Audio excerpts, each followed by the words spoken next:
Hi, I'm Bob Canote, and on this episode of the Camp Chaos Chronicles, we're going to finish the disassembly of this 1990 Jaguar V-12 short block. Now, why are we doing that, you might ask? You've done these before. This one, you might have a personal interest in. Stick around till the end.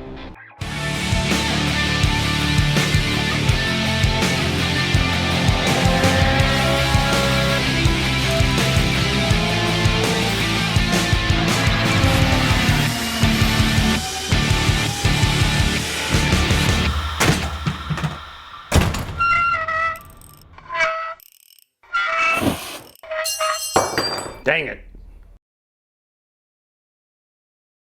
So this year has been a little bit hectic around here. I've had some health issues, and that cropped up just as things really started to pick up around here. And there were a few months where things went a little bit slow. That put us behind as far as being able to deliver engines to our customers in a timely manner, but they've been great. They've been really understanding, and they could have been a lot more frustrated than they were. So my thanks to those guys who have been so great, understanding the situation and so forth. But the pace has picked up around here over the past several months significantly, and we've actually got some time now to think ahead. And so what we're going to be doing here is we're going to be building 2 engines this year and putting them in inventory at jaguarpreserve.com. This 1990 that you see behind me here, and also one for the 1980 through 1988 series of engines. So more on this later. Before we begin the final disassembly, there's something I'd like to point out, and that is, as you can see, the cylinder head studs have been sawed off. And it's gotten to the point where most of these engines that we get are kind of distress cases, and the heads are really stuck on there. And it's gotten to the point where if it's not going to cooperate, if we can get the heads up about a ½ inch away from the block, we're going to cut the studs off. It just doesn't make sense for us to wrestle for 2 or 3 days to get stuck heads off this engine. And because of the fact that cylinder head studs are getting easier to find now, we're going to go this route from now on. And what you need to be careful of when you do this is make sure you protect this block. And when you pull the head up, chances are that cylinder head gasket is still down against the block. So what you want to do is make sure that that's the case, that you got the saw blade in between the gasket and the bottom of the cylinder head. And of course, you need to make sure that you're not damaging the cylinder head either. You can nick it periodically, and any scarring we've done to the cylinder head has been removable with just a 10,000ths of an inch pass. So something you might want to consider.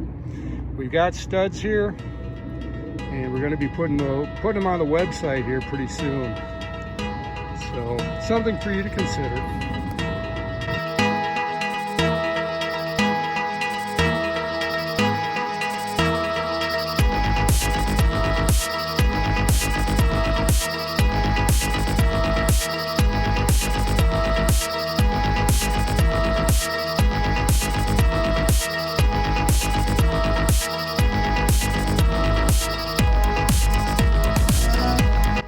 Now you may have seen that we had a little bit of a wrestling match with the 2 center main bearing caps.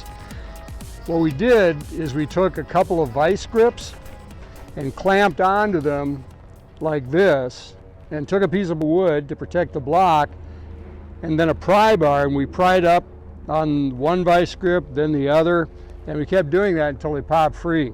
We were having absolutely no luck getting them off, but and I got to say that we've never ever really had that problem getting the caps off. Usually they're kind of loose, but that in one sense is good news. All of them are not real tight, but they didn't show a lot of, or any side-by-side or side-to-side movement, which is not what you want. You want the caps to fit in the block nice and snug, but that was pretty tight. And if we look at the bearings here, you can see something that might have something to do with it. We can see that those 2 bearing caps, those babies got hot. And the rest of them don't look that great either. If we look over here at the crankshaft, we can see that these main journals have gotten really hot.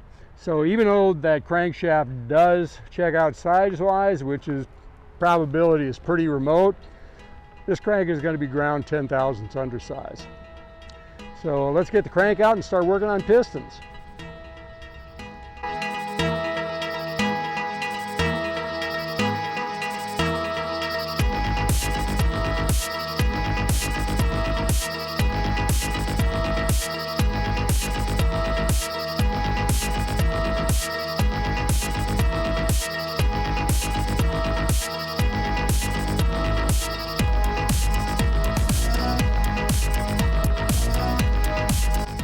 Well, that was a bit of a wrestling match too, getting all those connecting rod caps off. And when we got them off, well, you got to see this. And we can look right here. These are the bearings. And just so you know, copper is the last coating before you get to the backing plate. And you can see right here, this is the source of our rod knock. That's a spun bearing in the connecting rod, and I don't know which one of these. Yeah, there it is right there. Connecting rod cap with all the scratches and everything. That connecting rod's done. If we look at the crankshaft, here's the journal right here that the bearing spun on, and it looks bad. I don't know that, I measured it, did a preliminary measurement, and it's not that much smaller than the actual size it needs to be, but it does have a dent right here, and I haven't actually looked around it. That's the worst of it right there, that divot. There's a question whether it can be cleaned up with 10 thousandths of an undersized grind on it. I do have a set of 20 thousandths undersized bearings, but it may be the last decent set of 20 thousandths undersized bearings in captivity. So I'd like to do it with 10 thousandths undersized if I possibly could. So at this point, we need to get the pistons out and see what they look like.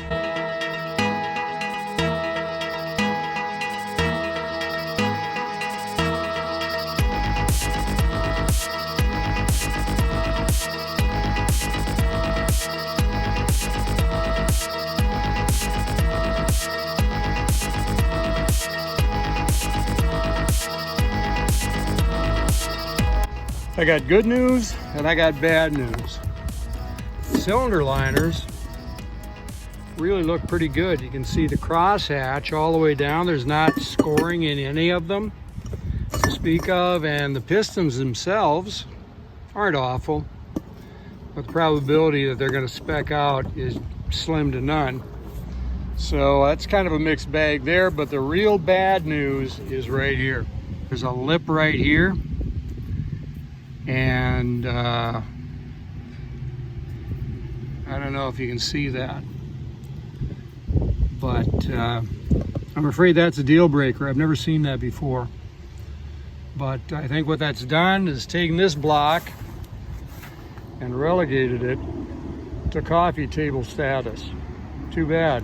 We'll have to find another one. So where do we stand here? Well, we know this is junk because of that problem with the main bearing saddle that I pointed out. But the good news here is that the mock-up engine, that bare shell of an engine that I've been using for years for mocking things like headers up and so forth, it's the same block as this. We got a new mock-up block, so that is good news. Now, as far as the liners are concerned, they're good resizable liners, but it could be, I mean, they really look pretty good, which is really odd when you look at how bad everything else is. If they're within spec, we could order pistons that would work with the stock bore. If not, what we'll do is we'll either find cylinder liners, which are actually the cheapest way to go, or we'll have these resized 10 thousandths oversized and have a set of pistons made. We'll have to have pistons made anyway. Connecting rods, even though there's been at least one spun bearing here, you can have connecting rods reconditioned. And what they do basically is they take the cap and the rod and they take a little bit of material off of both both faces, and then they hone the bore round again. However, we've got good connecting rod sets, so that's how we'll save this, because you know they're not making any more of them. We'll just make a notation that we got a problem here with a couple of these rods. Crankshaft, this journal right here, the one we pointed out before. One thing that I didn't mention, see that chunk that's taken out there? That's actually the hardened surface that's been stripped away. These are nitrided, so that's a piece of that nitrided surface that's been ripped out of there. And it could be that we could just have those spots welded up and then have it ground 10 thousandths undersize. Now, as far as the rest of the engine is concerned, if we go inside here,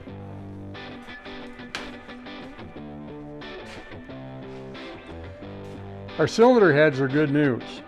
If we look here, we can see that we got a little bit of scarring here from sawing, but there's nothing that happened during that process that won't be cleaned up with just a little bit of a plane across the top, 10 thousandths of an inch probably. They look really good in all respects. We had to bang the studs out of the heads. You wouldn't believe how tight those things get wedged in when you're trying to pull them off.